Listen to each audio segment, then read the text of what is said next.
We all love a good celebration, whether it's a milestone birthday, a great achievement, or a wedding. Facebook tends to get inundated with photos, and everyone seems to comment. I suppose by celebrating such events, we're creating the memories that punctuate our lives. Some events are easier to remember than others.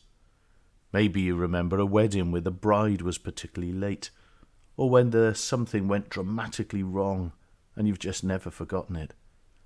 I suppose these cement the occasion firmly in our memories.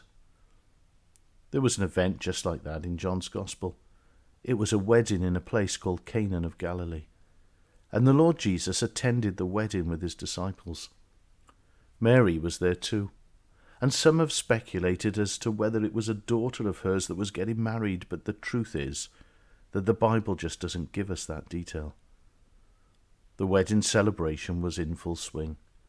There was probably much laughter and our relatives catching up with one another. And whatever else happened, we know that there was a great feast taking place. With the food, wine was being served, and the quality of the food would reflect on the family who wanted to provide for their guests the very best that they could. As those serving went to get more wine, it became evident that this had run out. This was not only unfortunate, but it would bring shame on the family. Mary turned to the Lord Jesus and presented the problem to him. She didn't tell him what to do, but simply presented the problem. She was confident that he would have the answer too. She told the servants, whatever it is that he tells you to do, do it. Probably in the corner of the large room where the wedding celebration was taking place stood 6 massive stone jars with up to 30 gallons of water in each. These were there for ceremonial washing. The details of the Bible are interesting, and they're not there by mistake.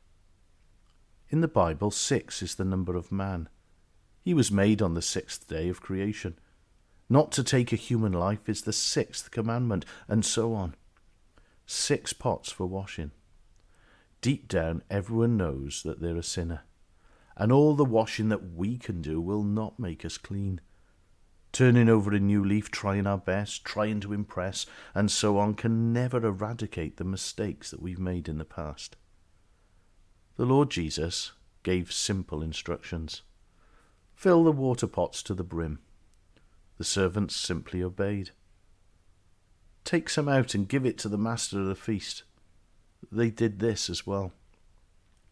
As far as the casual observer could see, the water pots were filled, and some water was poured out for the man in charge of the feast. If that's all that they saw, they missed one vital component. The Lord Jesus Christ, God's Son, was there. He is God, and he can do the miraculous.